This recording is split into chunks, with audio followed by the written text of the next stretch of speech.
What's going on, guys? Kyle here with Gnarly Knives, and got another review for you guys today. Today we're going to be looking at the Coldsteel Code 4.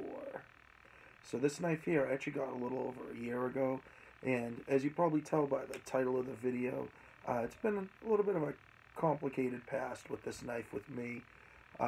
Nothing really so much on the knife's part, but I definitely wasn't in love with this knife right away. And that's only happened with me with a few knives. Because like I've said in other videos, usually when I get a knife, it's one that I've been looking at for a while or I've done a little bit of research on. And this is no exception. This is one I was looking into for a while. And then when I got it, I don't know, I just wasn't quite as enamored with it. And then, I don't know, I guess it just took a little over a year of having it and using it to finally be like, you know what, actually, yeah, I love this knife now. So that was kind of interesting, I thought. But it is a really cool knife, so we'll just do the specs and everything real quick. So this knife is a little over 8 inches long. It's about 8 3/8 inches. It is a 3.5 inch blade with an actual cutting edge of a little over 3 1/4 inches. And this is a hollow grind. And also, this is the clip point version. They have a few different versions of this. One of them I actually would like to get. But so this is the clip point. They also have a Tanto version. It's the version I would like to get. And then they also just have a drop point. They're all roughly the same specs, weight and everything else. Also, speaking of weight, the weight on this is a little over 4 ounces, about 4 1/4 ounces. So not super heavy. Definitely is a large size knife. So definitely I think the weight is adequate for it. Weight has never really been an issue with me. And also, this is the S35VN variant. About, I'd say at least a year and a half ago, Coldsteel started switching a lot of their CTSXHP blades for S35VN. And I kind of started getting some Coldsteels in that cusp area. So, when I got this, it was the S35VN. Around the same time, I don't know, give or take a month or so, I got the Coldsteel Broken Skull, and that was still the CTSXHP version. So like I said, kind of in that cusp-ish area. But, I have other knives in both steels, and they both are great steels. I have no regrets or disappointments that this isn't the CTSXHP or my Broken Skull isn't S35VN or whatever. But really cool knife. What I thought was really interesting to me was one of the things that first attracted me to it was the handle, because it is a very thin handle. The handle's a little less than 3/8 of an inch, so it's a fairly thin handle, and it really does tuck away in your pocket very well. Especially too, I know it's a little bit of a heavier knife, but because of the size of it, it's spread out, so it's not like a lot of weight in a small package, just right there hanging in your pocket. But it does pretty well disappear. I actually kind of forget I'm carrying it sometimes. And then the handle, like I said, is made out of aluminum, so I thought that was pretty cool. I dig aluminum. Aluminum's pretty cool. It was just something different, especially at the time when I got this. Most of the knives I get were just some plastic variant or G10, micarta, whatever. Fixed blades, usually, wood. Or like different rubber, overmold, stuff like that. All great materials, but I didn't have any like metal handled knives, so this kind of put me in that, put me in that mindset. And what's really cool too is the price of it, because it's still going for about the same price as when I bought it. When I bought it a little over a year ago, it was going for $85, and this version right here is still going for $85. The other versions, it's funny, the prices are a little different. So the spear point version, and this is all as of today, it could change tomorrow, a week, a month, a year from now when you're watching this. But today, the day this video is being produced and filmed and uploaded, but so the clip point version, which is this, is going for $85. The spear point version is going for $88. So whatever, no big deal. But the Tanto version, was pretty intrigued. Is actually going for $70. So if you're looking for the spear point, the Tanto, I'm sorry, I might have mixed that up there. The Tanto is going for $70. Spear point $88. Clip point, which is this, is going for 85. But yeah, $70. So I was like, that's pretty wild. So if you are looking for the Tanto version, probably jump on that ASAP. Just, I don't know when it'll change, but even at the $85 price point, it's still really not a bad deal. Just especially where, other knives of similar, or even not necessarily lesser, as in worse steels, but just, usually steels that don't cost as much in knives. This is a very competitively priced knife. For only $85, that's 35 VN. To give a somewhat okay example, because there are also other materials different involved. But my zero tolerance 0450 is S35 VN, and that's right around a $200 knife. Now, granted, too, it's also titanium handles. You get the bearings, and it's a different knife overall. But I just thought that was amazing. I'm like, wow, $85 for a super steel, which S35 VN is, your premium high end steel. So that I think is probably one of the best things about this knife is the price of it. But one thing I will say I have noticed with being the aluminum, it is some kind of anodized, I would say, over the aluminum. So you have that kind of dark green, that like olive drab or army green. But it's actually held up pretty well. I mean, I got a couple little scrapes and scuffs on it, but nothing.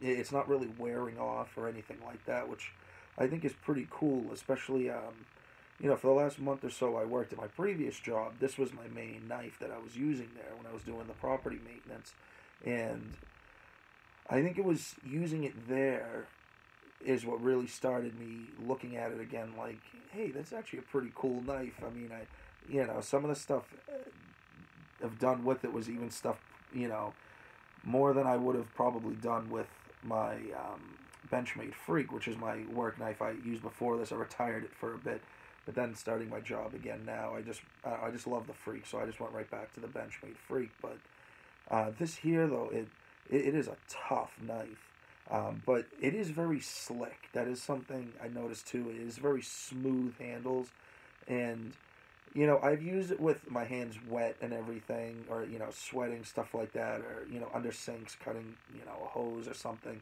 And I don't usually wear gloves, and I didn't really have too much trouble with worrying if it's sliding out of the hands. What I think helped, though, is because you have this very generous finger guard, but then you have another little swoosh in the air, a little swoop for your finger. And, your finger is definitely locked in. And they do give you a little bit of jimping up. There's a small thumb ramp with a little bit of jimping, and they're just from the contour of the knife. It just fits in the hand well, even though it's very thin. It's wide, so it helps it fit into the hand well. But then combined with your thumb ramp, the jimping on that, and then these grooves. Compared to some of my other knives, yeah, this would probably come out of my hands easier. But I don't have many concerns on that end. And it's a really good slicer, too. Of course, a hollow grind, is a very slicey grind. But this is a pretty thick knife.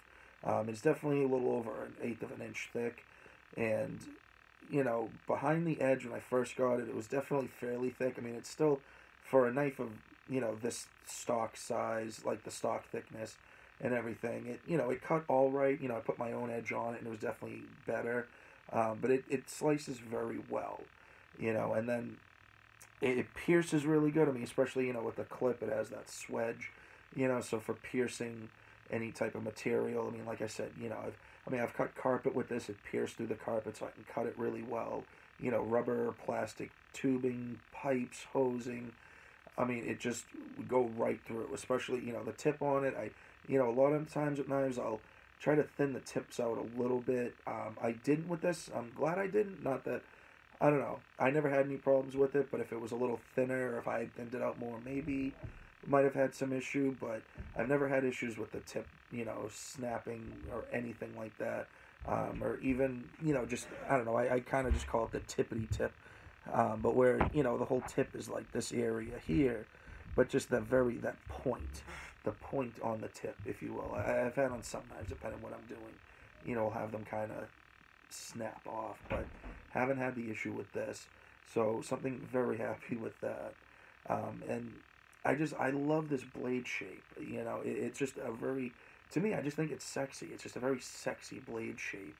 You know, I would love this, like, if it was longer as a fixed blade. I think this would be a great fixed blade. If they made, like, a Code 4 fixed blade, something like this. I'll have to go through, like, some of the sites and everything and look to see, because I just find it as a blade shape. I don't know, I really dig this blade shape. And then, of course, too, I probably didn't mention already, but it does have Coldsteel's infamous triad lock, so it was just a beast. And I took this apart yesterday because it was a little dirty, like fouled up, because I hadn't cleaned it from when I had finished working at my last job, and so I had just been kind of using it just as is. But it was definitely getting some grittiness and stuff. I mean, this thing, you know, I dropped it in water a bunch of times, you know, using it, you know, on the ground, you know, dust and dirt. It was pretty foul inside there. It was like a little science experiment. No rust, though, which was pretty cool. I appreciated that. But, I mean, a few times, you know, I have, if I've, like, had to really, like, clean it out or hose it down, I'd always put a little bit of oil down the pivot area. Not just on this knife, just in general, but I'm doing that, you know, of course, for rust prevention, but just to kind of have that nice, smooth action. And, I mean, this is a lock back, so, you know, this isn't going to be, you know, compression or axis lock, like, you know, super, you know, fly open and close, you know, on the bearings or anything. It's not that. But it is, for what it is a pretty smooth knife. You know, definitely from cleaning it, kind of messing with the pivot, I probably spent a good 10 minutes just doing like little micro adjustments back and forth with the pivot just to get it just right. And it is great. The knife is honestly better now than it has been from when I got it. I only disassembled it once, and I'll kind of get to that a little bit. But I disassembled it probably I don't know, probably a couple months after I got it. And since then, you know, since this previous time when I sharpened it yesterday, it is a whole new different knife. Even when it was brand new, it was never this smooth. Now, granted, it doesn't necessarily be from the cleaning of it, but just, you know, messing with the pivot and stuff. You know, this is something that, I don't know, trying to think of a good expression you could say, you know, a knife you'd take to war with you. But I think this absolutely would, for me, be a knife I think that would fit into very well. You know, not even just that whole, you know, it's like clip points made for penetrating and, you know, good for slashing because it's got the hollow grind and everything. I mean, of course, yeah, you know, it will, and it is. It's very good, I would say, for those. But just that, it's a very just bomb-proof knife. You know, it's just very bulletproof. It holds up well, even, like I said, getting dirt and grit and stuff in the action. It just works. That's just, you know, it's a working knife. It's not really a fidget or a play knife, you know, or like a gentleman's knife or anything like that. This is strictly, I would consider it to be a work knife. And I think Coldsteel, I almost said Coldsteel, oh my god, Coldsteel on the Code 4, I think they absolutely hit the nail on the head with that. Because, I mean, like I said with my previous job, you know, anything from cutting pipes, hoses, tubing, and everything, but, you know, cutting up carpet with it. I mean, used it to scrape caulking and cut caulking, but even, you know, on, like, tile floors, I know it's not great for the edge, you know, don't come at me, I know. But, too, is just, you know, I just want to have a little bit of fun with it and to see what I can get out of it. Not just testing the knife, but also the steel. And I've become very impressed with S35VN. You know, a lot of it has to do with this knife. Because, like I said, I think this is only my second knife with S35VN. And, of course, you know, I've used my ZT-0450 a bunch, but I'm not really doing crazy stuff with it. It's more of like, you know, if I'm going out or, you know, or if I just feel like using it or like playing with it. But I wouldn't want to go and stick that knife in the dirt or have to like do some crazy stuff with it, whereas this knife I would, you know, and even, you know, doing some prying and stuff with it. I know, you know, never recommended, you know, you shouldn't do it, but, you know, I mean, I live in the real world, sometimes you gotta do what you gotta do, and I'm not saying I'm not prying bulkhead doors open with it, but, you know, just having to, like, you know, use it more as, like, leverage to hold something for a few seconds, or, I mean, you know, you find things to use it for, and, you know, sometimes you don't always have the right tool, but, you know, you use the tool that you have, and this was something, because a lot of times I would do on call, and depending on what the call was, I wouldn't always go to the shop first. I would just go right to whatever the resident had an issue with, and I would have this in my multi-tool. And there were a few times this is what I had. I would just use it and it would work. But that's just me. I mean, everybody, they have their own opinions on what they like to use and don't use on their knives, or what they use or don't use them for. This is what I personally like to use them for. I use all of my knives. I'll joke sometimes that, some of my knives are like, grails or like safe queens, and some of them are in the sense, but none of them are safe queens in the sense they don't get used. Every one of them's got usage on them. Every single one of my knives have scratches and blemishes and stuff on them. And I'm sure, I've devalued a lot of the knives that I own, but that's fine. I have no intention of selling them. I've given a couple away over the years and stuff, but it's not something that, I'd probably up and sell unless I was really, like, needed money. Then, yeah, I mean, I guess I got a good chunk of change in blades I can sell if I have to, but I don't, short of that being an issue, I don't see myself ever selling all these knives. I know my kids and my fiance are going to have a hell of a time whenever I die, because they're going to, I don't know, I know at this point now I probably have a little over 150 knives, which, I mean, maybe to some people that's a lot, but I know to some too, I know some people have hundreds of knives. Some, I've seen, some channels and stuff, some knife people, have probably into the thousands. But, this is my little modest, humble collection of around 150, 160.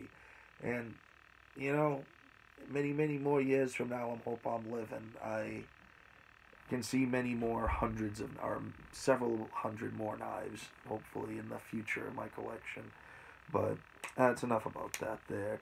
But this here, so I was saying about when I first disassembled it. So the first time I disassembled it was, I said a few months after I got it. And it's funny, I really don't know what I did wrong, like putting it back together wrong or something. Because when I got the blade, it wasn't like 100% dead center, like the positioning and the, when it's closed. It wasn't like dead center.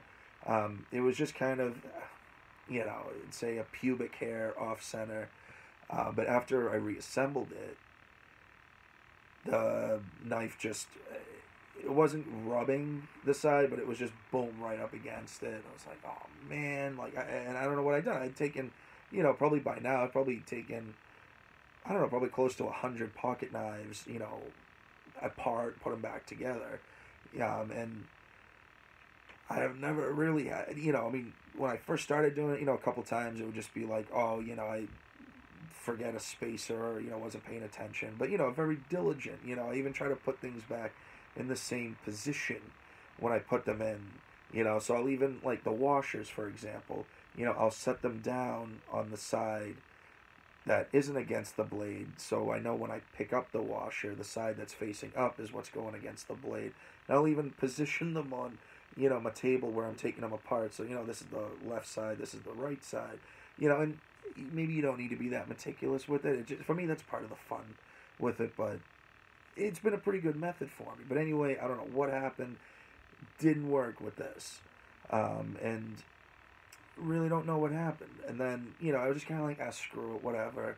Started using it as the work knife and just kind of just like lived with it, And then yesterday, I decided, I'm like, what, screw it. No, I'm taking it apart. I'm figuring out what the issue is. And I don't know what the issue is, but it's better now. It's, about where it was before when I first got it. Just like a hair or two off center. Might be an extra hair off center, probably from that prying and stuff, but it's a work knife. But it's the difference is night and day where it was. And I don't know what I did wrong. Because even taking it apart, everything was in proper order. So I don't know, sometimes, maybe a hair or a piece of dirt or something, was under one of the washers, and just, I have no idea. But, I was very meticulous with cleaning it, using the alcohol, making sure everything was a smooth surface. So it's fine now. That's probably what the issue is. Something probably got caught that I didn't notice under one of the washers. One thing I did notice, I thought was interesting, the washers, it's the bronze, the phosphor washers, but then a super, like, less than computer printer paper thin, like thinner than computer paper, little nylon washer. I don't say, it was almost in like a gasket almost, but it was So, it's aluminum, bronze phosphor washer, and then the nylon blade, and then nylon, bronze phosphor, aluminum handle.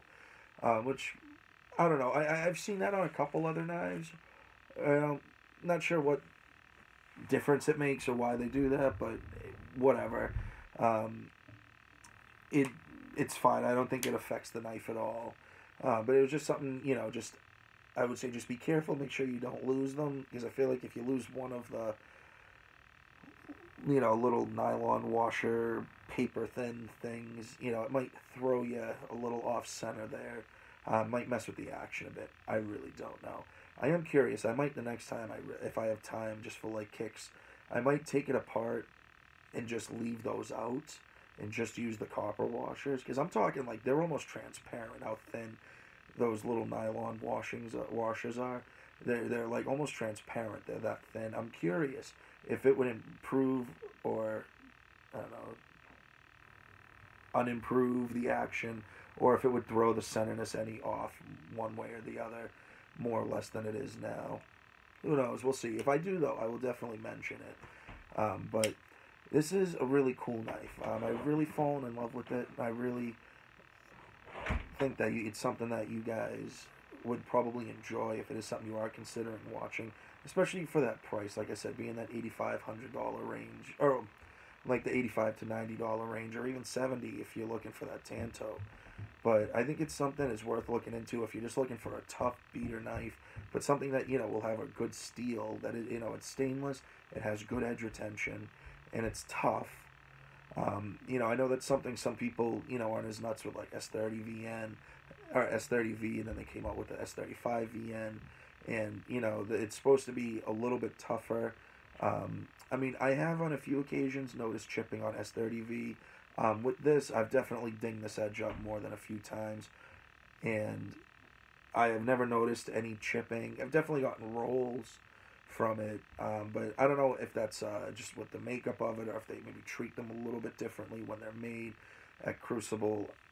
I don't know, but I feel like even edge retention is very similar to each other. I couldn't really say, unless I was like sitting down and like using some specific medium and counting each individual cut, maybe then I could. If you are curious about that, I mentioned him in a few other videos, but I would highly recommend Pete over at Cedric and Ada, because he does amazing steel testing videos with edge retention. He does toughness testing on some of them, but he does a lot of stainless testing with different steels and compares everything. And he even has like data sheets and stuff with it. It's absolutely insane. And then he'll even talk about the different material makeups. And I cannot recommend him enough. He really is one of my absolute favorite YouTubers, especially in the knife world. And I really recommend you guys check him out. Oh, excuse me. My mouth went dry from talking too long, and then I don't know, took a breath and then just boom. I'm sorry. But please check him out. I would also just real quick to throw out Advanced Knife Bro. That guy, he is absolutely hilarious. He does awesome videos. He does amazing detail. And he's just hilarious. Like, you will literally be cracking up while watching his videos. I highly recommend him. And I've mentioned a bunch of times before about my buddy Dave. If you guys are into video games, anything like that, I'd recommend check out Sandbox Explorer. And he does things are mainly focused on Nintendo Switch, but everything is very relevant to regular games, because from what I've gathered, the regular games, they just, whatever they did to them, made them so you can play them on the Switch. But great information and everything, and he also hilarious. He's a very animated guy. I think you guys would enjoy him. But I really hope you enjoyed this review. I hope you guys will think about the Coldsteel Code 4. Maybe get some good ideas, pros or cons, what you like or don't like about it. But if you guys already have one, I'd love to hear what you guys think, or just other cold steels or knives in general. I'm always down to talk about knives. But you guys, please remember to comment, subscribe, like, share the video, give a thumbs up if you like, a thumbs down if you don't like. I'm just happy for just knowing you guys are there. But thank you guys for tagging along here, and please remember to keep carving, stay sharp. Peace.